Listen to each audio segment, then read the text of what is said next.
안녕하세요. 법무사 호인사무소 김민수 법무사입니다. 오늘 알아볼 내용은 개인회생 비면책 채권에 대하여 알아보겠습니다. 개인회생을 진행하여 정해진 변제 금액을 정해진 기간 동안 납부하면 면책이 되어 나머지 원금과 이자를 탕감받는데, 면책이 되어도 남은 원금과 이자를 모두 변제해야 하는 것이 비면책 채권입니다. 한번 살펴보도록 하겠습니다. 첫 번째, 개인회생 채권자 목록에 기재되지 아니한 청구권입니다.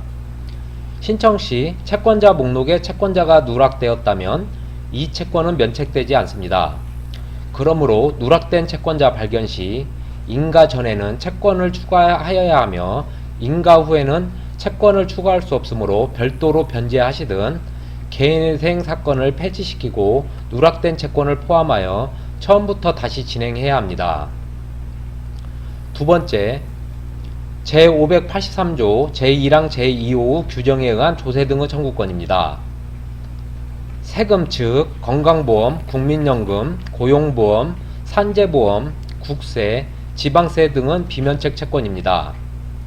세금은 또한 우선 변제 채권으로 개인회생 신청 시 18개월 안에 원금과 이자가 전액 변제되게 하여야 합니다.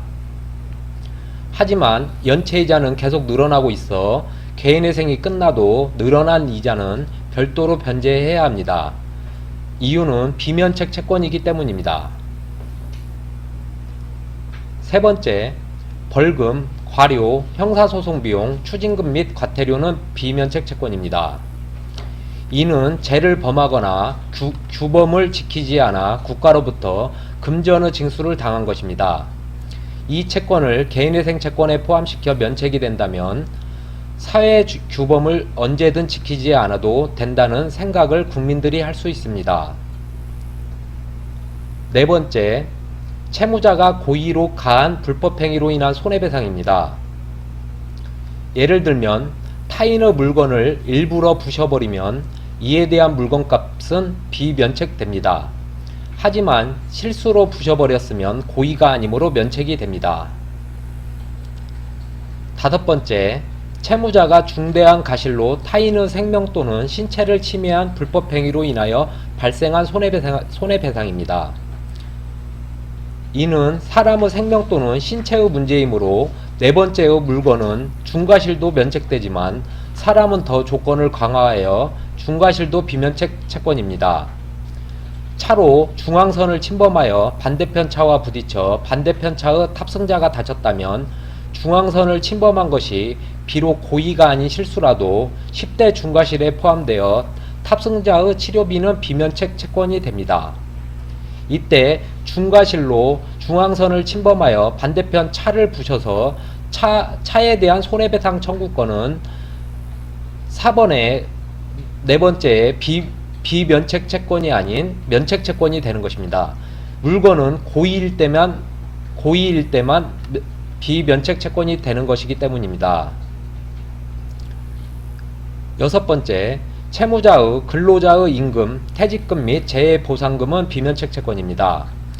사업주가 직원들의 급여를 지급하지 않고 있다가 개인회생을 신청하여 면책을 받아버리면 근로자 및 그 부양가족은 생계 유지를 할 수 없습니다.